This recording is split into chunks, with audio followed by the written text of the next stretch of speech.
Where we're at politically right now is that we have a Republican Party that I think it's fair to say, in the eyes of a lot of people, has sort of gone off the rails, right? It's become so unsettling to a lot of folks that, it's notable, they've lost 3 election cycles in a row. They've done worse than 3 election cycles in a row.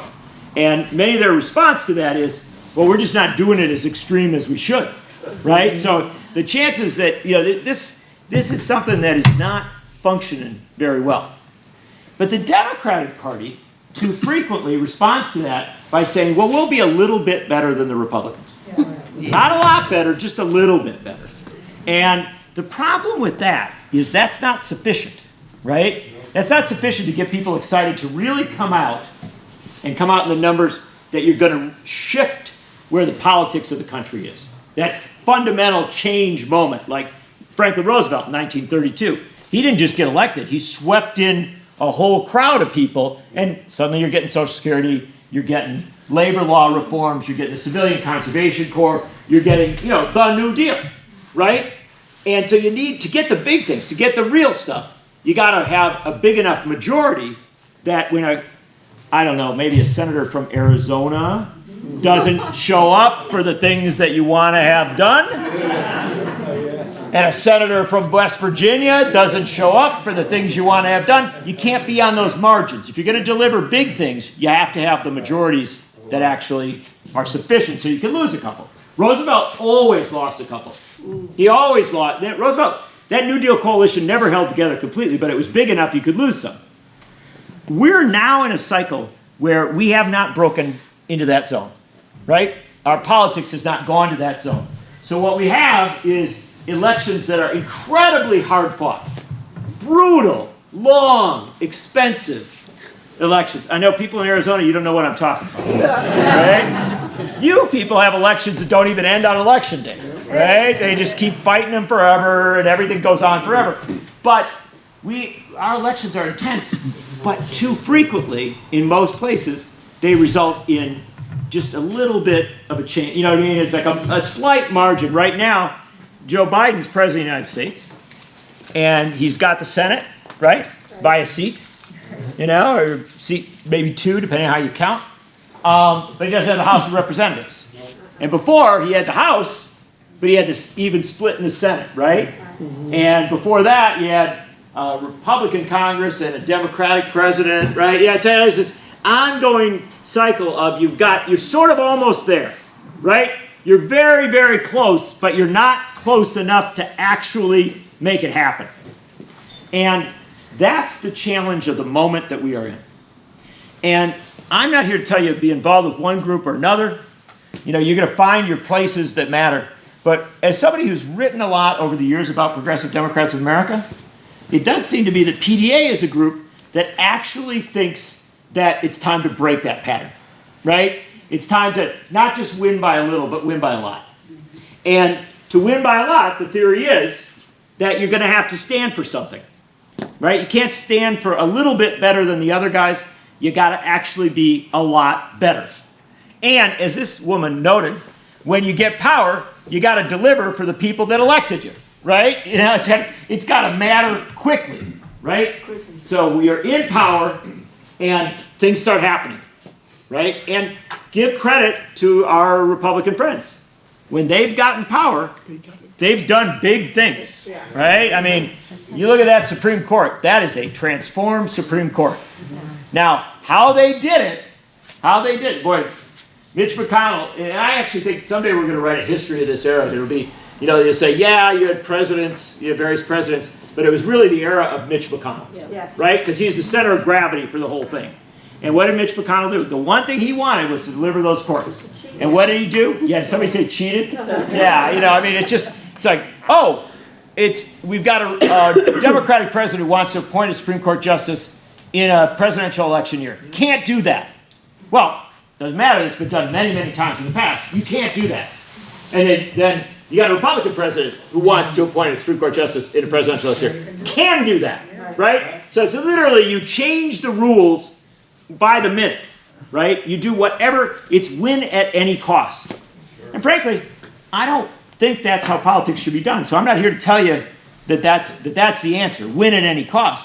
What I'm here to tell you is that if you don't want to be in that sort of zone, right, where you're either getting beat at every turn narrowly by somebody who's going to game the system, and you also don't have to be cutthroat about it. The only way you're going to do that is by actually electing enough people so that you can succeed in a decent, normal, moral way. And that means building majorities, right? But majorities aren't built unless there's some sort of agenda. And I got to tell you something.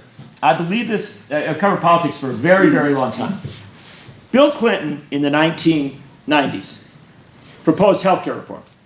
Some of you are old enough to remember that. Many of you are not.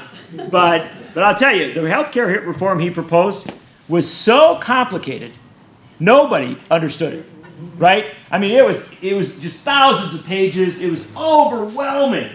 And, you know, and I'm going to say, reasonably well intended up to a point, but it actually kept funding a lot of corporate healthcare entities. So it had the federal government keeping corporate healthcare entities in place. Now it's going to get more healthcare to people, but boy, it was a complicated mess.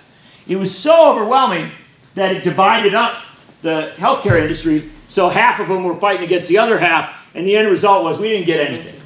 We got some marginal things on the edge, but we didn't really get healthcare reform in the 1990s.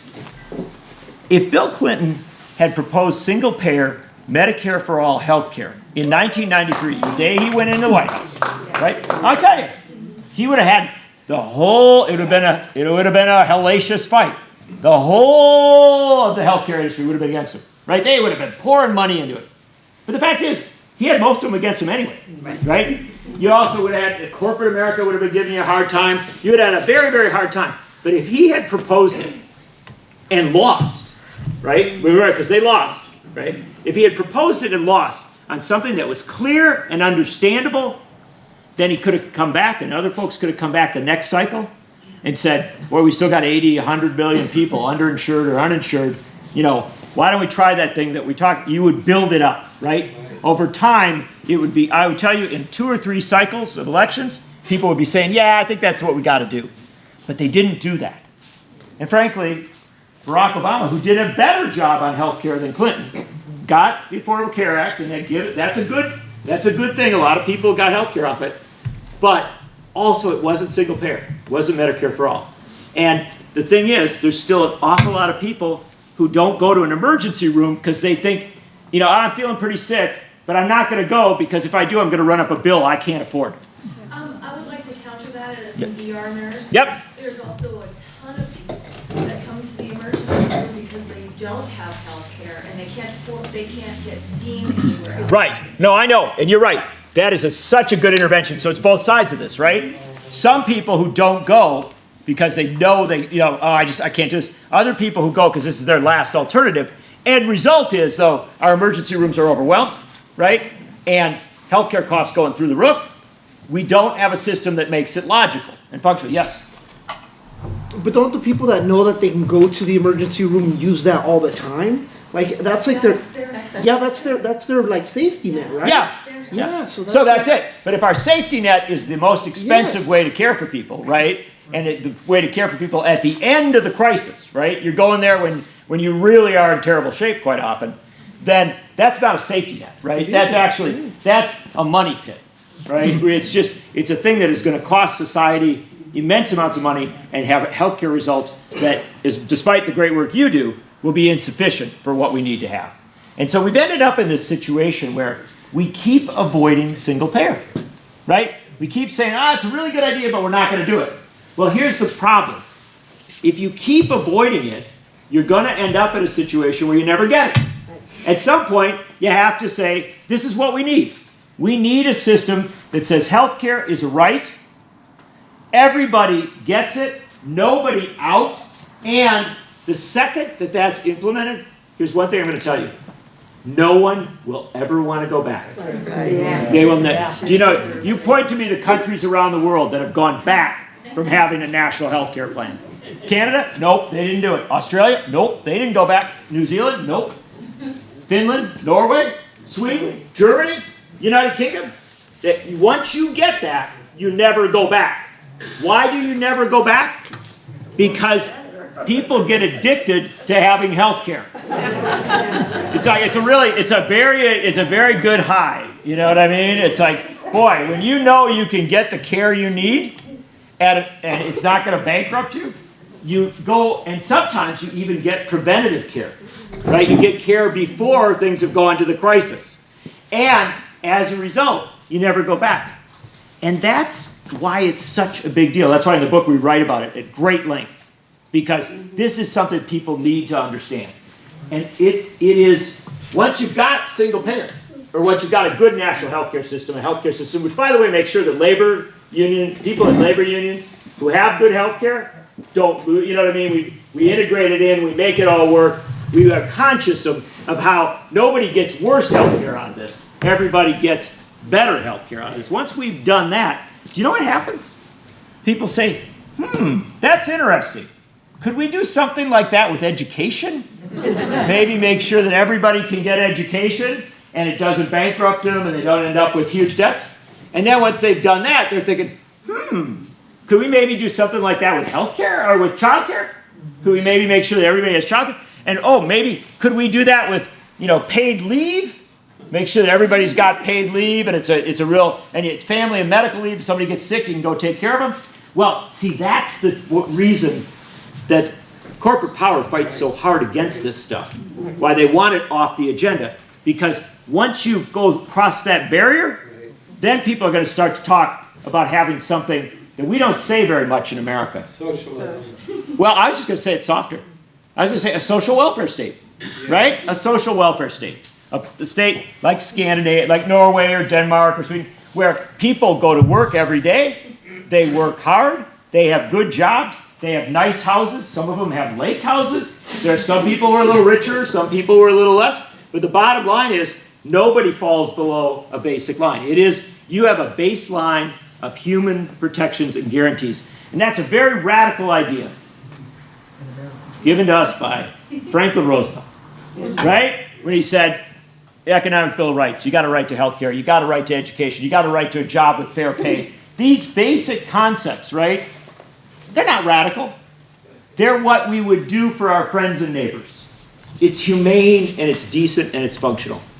But if the Democratic Party doesn't fight for that, right? If you're not fighting with clarity for that big goal, then you're always going to fall short.